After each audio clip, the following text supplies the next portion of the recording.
For those of you who never had the privilege of experiencing the 1970s in all its wood grain glory, stick around because we're hopping into the time machine.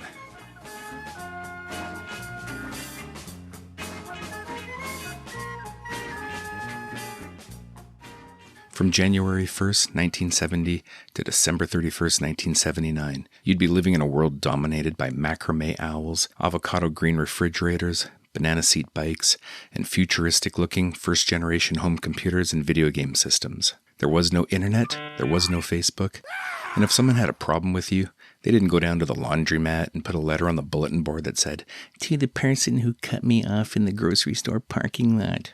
No, they'd come and knock on your door and call you an asshole to your face, and the world would move on. It was a decade like no other, and one of the things that made it unique was a coming of age in entertainment. Up until the end of the 1960s, most movies and TV shows were expressly controlled.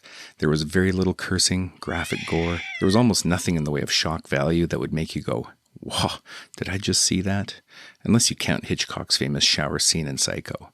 But even that didn't really show much as far as knife murders go. So unless you were an independent filmmaker, standards and practices would shove their Aussie and Harriet morals so far up your ass that every time you opened your mouth, you'd hear Ricky Nelson yodeling. The 70s, they were a sight for sore eyes for everyone, as creative expression was finally allowed to be itself. Take The Exorcist, for example. Filmgoers were said to be sickened and deeply disturbed by the movie. People were fainting and ambulances were being called. All of this did not stop people from turning out in droves and lining up around the block to see a nice, sweet 12-year-old girl using language that would make a grown sailor blush.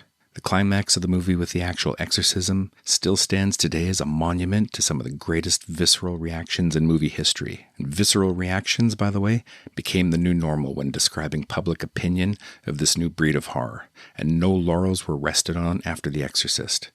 Like the Texas Chainsaw Massacre, which came out the following year, this movie remains best in class with the stranded-in-the-middle-of-nowhere type of horror, and virtually unrivaled for its grainy docu-style realism.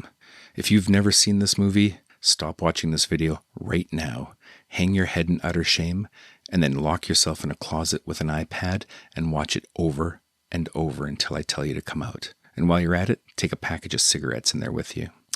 Throughout the decade, the movies became much more diverse. There was no real definition to the decade when it came to horror, not like the 1930s, when it was primarily known as the Universal Horror Cycle, with Dracula and Frankenstein's monster monopolizing much of the screen time. The 70s, you just never knew what was going to come out next. It might be a shopping mall full of zombies and Dawn of the Dead, or a giant shark trying to eat an entire town in Jaws, exploitation movies like I Drink Your Blood, and William Shatner's Butt Double, killing teenagers in Halloween. It's only cliche to label that time in history as the wood grain era, or the disco era, or the bell-bottoms era. I like to think of the 1970s as more of a springboard era. It was a release from the constraints of a time long dominated by people who wanted green acres to live on forever, and the expulsion velocity from the creative bursts of that period still resonate with us today. Hell, I still have my $6 Million Man action figure. So I hope you enjoyed this. I love talking about the 70s.